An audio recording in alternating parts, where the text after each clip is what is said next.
Hi friends, Siragadikka ஆசை சீரியலில் today எபிசோடை பற்றி தான் இன்றைக்கி நம்ம பார்க்க போகிறோம். பாட்டி பர்த்டேக்கு வந்து எல்லோரும் கிஃப்ட் கொடுத்துருந்தாங்க. ஆனால் பாட்டிக்கு வந்து எல்லா கிஃப்ட்டுமே பிடிச்சிருந்தது. பாட்டி என்ன சொல்கிறாங்கன்னா, நான் என்னோடய கிஃப்ட்டை வந்து எடுத்துகிட்டு வரேன்னு சொல்கிறாங்க. இந்த டாலரை வந்து நான் 6 தலைமுறையாக நான் வச்சுருக்கிறேன். இந்த டாலரை யாருக்கு கொடுக்க போகிறேன்றதை நான் இப்போ சொல்கிறேன் சொல்லிட்டு பாட்டி சொல்கிறாங்க. எல்லோரும் எனக்கு பொருளாக நீங்கள் கிஃப்ட்டு கொடுத்தீங்க, ஆனால் முத்துவும் மீனாவும் என்னோடய உணர்வுகளை வந்து கிஃப்டாக கொடுத்துருக்குறாங்க. அதனால் இந்த கிஃப்ட்டை வந்து நான் மீனாவுக்கும் முத்துக்கும் கொடுக்க போகிறேன்னு சொல்லிட்டு பாட்டி வந்து மீனாவையும் முத்தையும் கூப்பிட்டு, இந்த டாலரை நீங்களே வச்சுக்கோங்க, இதை பாதுகாப்பாக நீங்கள் வச்சுருக்கணும், டெய்லி இந்த கிஃப்ட்டுக்கு பூஜை போடணும்னு சொல்லிட்டு பாட்டி சொல்கிறாங்க. மீனாவும் முத்துவும் பாட்டி காலில் விழுந்து ஆசீர்வாதம் வாங்குறாங்க.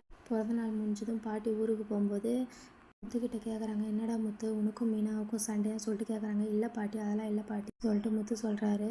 சண்டைலாம் போடாமல் சந்தோஷமாக இருங்க சொல்லிட்டு பாட்டி சொல்கிறாங்க. இந்த வீடியோ உங்களுக்கு